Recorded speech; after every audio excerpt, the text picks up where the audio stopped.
LinkedIn echo chamber. This is ML's like team spirit. Chris Pierce is back again, and we're going to jump into a technical topic today. So, Chris, you're a head of data science. You've been a data scientist a long time. So, tells me you've been working with a lot of data, but you're a real scientist. So, you have a PhD. You're a Dr. Chris Pierce, and you still produce research, I understand. Yeah, no one's called me doctor for a long time, but yeah, technically true. Yeah, we published a paper on Archive earlier last year on reinforcement learning, which was quite a novel and innovative application of it in the insurance industry, which is where I work at the moment.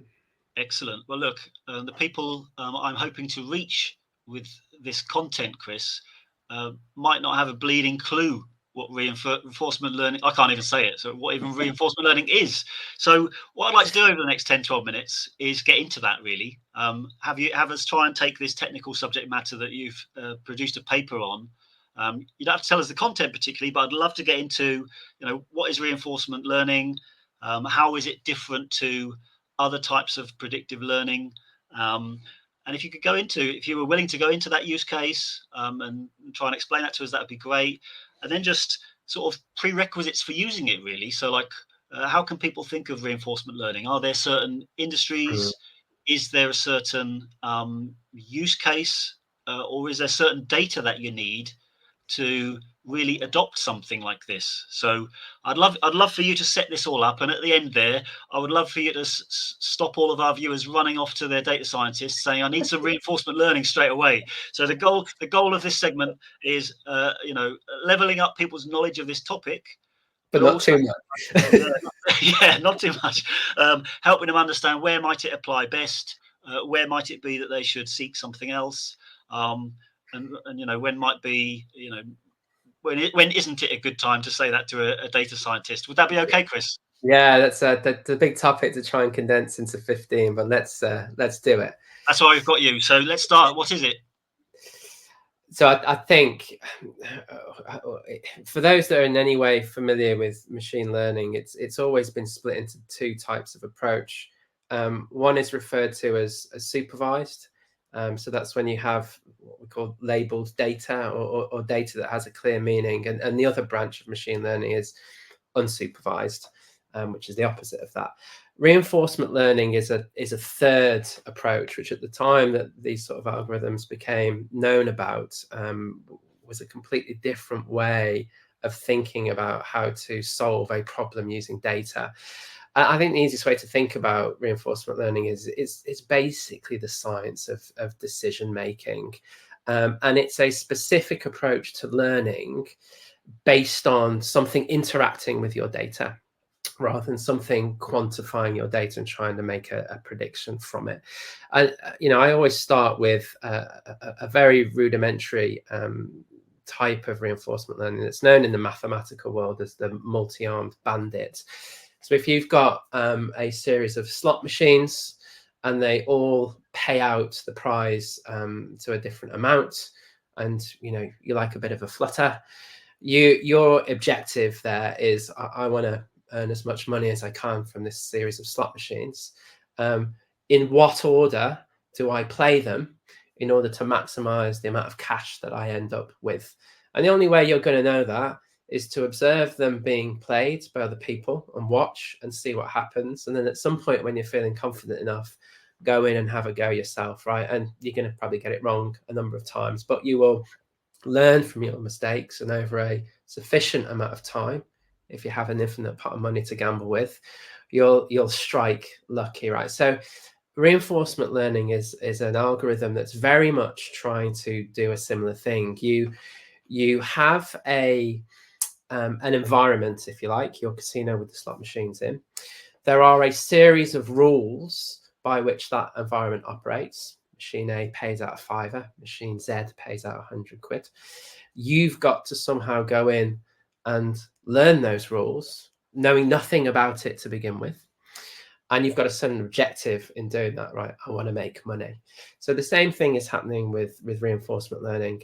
We call the gambler an agent in the technical language. We call the casino the environment. we call the rules of payout the policy, or the reward, if you like. And we are able to learn through reward and also through what we call penalization. So when you get it wrong, so think about it as a glorified trial and error technique. Now, there are many, like everything in machine learning and data science, there are many different types of technique that sit within the reinforcement learning banner. And again, it splits into two, by and large. You have things called model-free algorithms, and you have things called model-based algorithms. Now, model-based algorithms are probably the most popular because they tend to be the more powerful algorithms. Basically what model-free algorithms do is they do not build an explicit model like you would with a linear regression or some sort of machine learning model. They're, as I say, they're closer to a trial and error technique. So they run experiments with this environment, and they learn behavior based on the rewards, the feedback, or the penalization they get. Now, you as the architect of this algorithm are the one who is setting that reward and that penalization, and you're tweaking around. If you consider those sort of weights, you're twiddling those dials based on what you're seeing the agent do, until eventually it's going to learn the best way to get to the ultimate reward as quickly as possible. Now, in practical terms, there are all sorts of risks associated with this, because you have sort of the immediate problem of, I'm going to gamble today, I want to make as much money as possible. But there might be a longer term strategy, right? Yeah, I want to gamble today, but I'm going to gamble every day of the year, and I've only got a certain amount of money to lose, so I can't lose more than that. So often you have a short-term objective and a longer-term strategy, and that's where feels like game theory start coming in. So it's how to balance those dials under this objective that you're trying to train the algorithm to achieve. Now, what the hell does all of that mean?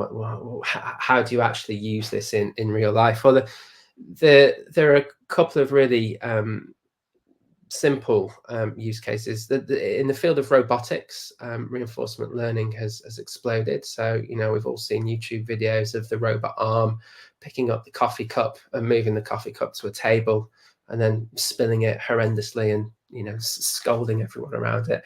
That is an example of a reinforcement learning algorithm trying to achieve the objective, right? Move the coffee from here to here, don't spill. If it spills, then you've got to go away and tweak the dials again until it learns the right sequence and posture and all of the rest of it. So robotics is a really big explosion area for this type of algorithm. Autonomous driving, certainly in my industry, is a big one. So I've got a car, it's never been on the road before. It needs to be safe. How on earth am I going to program that car? Because it's going to encounter all sorts of scenarios that I can't possibly perceive of or predict.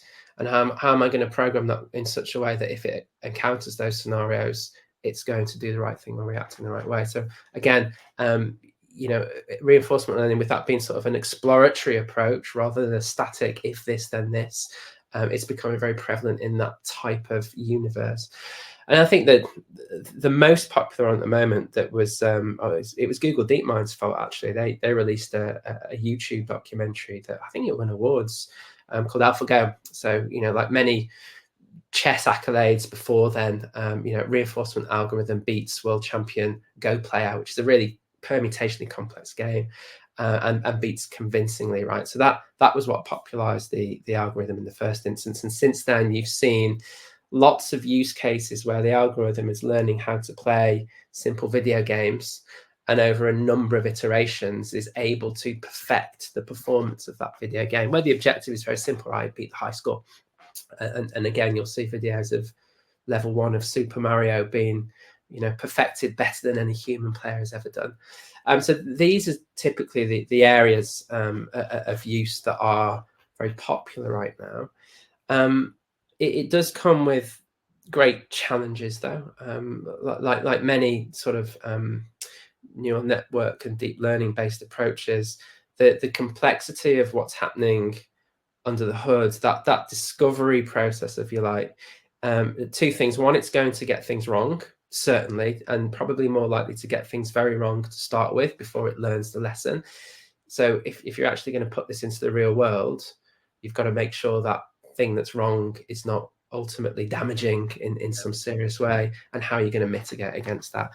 Second thing is it can be very difficult to actually interpret and or intuit how the algorithm has reached the strategy or the conclusion it has. So, you might have solved level 1 of Super Mario, but then trying to unpick how exactly is it decided to do that there and then and why can be very complex, even for the specialists that are experts in this and do it every day. Of course, you try to use that in a regulated industry like insurance. You've got to put a lot of focus in those spaces, right? And you've got to try and lift what's really going on and really understand that dynamic nature of it very, very well. So, lack of interpretability, mitigation of damage in the real world are the two really big things. And, like any machine learning model, you've got to think really carefully around how do you make sure the data that you're feeding into this is not biased, that it's not going to discriminate in some way or proxy discriminatory behavior because you don't understand necessarily the correlations or associations in the underlying data. And these things need lots of, and I mean lots of data to train from, right? In certain image cases, you could be looking at tens of millions, if not billions of images, to teach the algorithm to realize that is a cat 100% of the time instead of a dog. And of course, then you're into the practicalities of cost, expense, high compute availability, and all of those other sort of more engineering and architectural challenges to solve. So, Chris, if we were taking this back to a simple level, we have a predictive algorithm, and reinforcement learning is a little bit different through the concept of having rewards and penalties. So there's multiple decisions can be made, but there's a rule set learned according to if a good choice is made, bad choice is made. And if you have enough training data, you can reach a point where you tune your reward or penalty simultaneously to achieve an optimal outcome. That's it.